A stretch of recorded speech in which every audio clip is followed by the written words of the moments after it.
everybody. I'm going to show you how to create a QR code and then go back and check the status of it. Log into your OES, and then on the left-hand side, click on O Trim.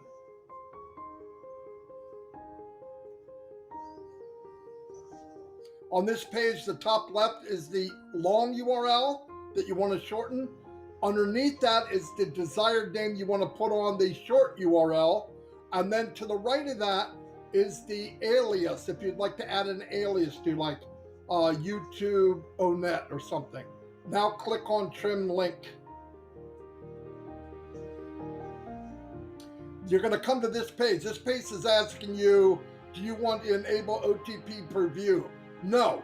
The only time you need to do that is if you're sending it in an email so you don't get in trouble. But if you're posting it, no problem. Okay, here, top left will be the long URL. The one to the right of that is the short URL that you just made. To the right of that is the alias. And if you look at all the icons, the second from the last on the right is the QR code. Click it.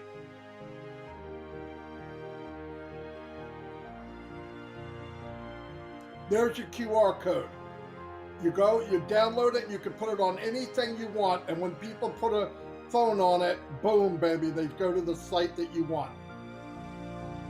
Okay, on this page, the third icon over from the trimmed URL, you're going to see, it'll say dashboard. Click it.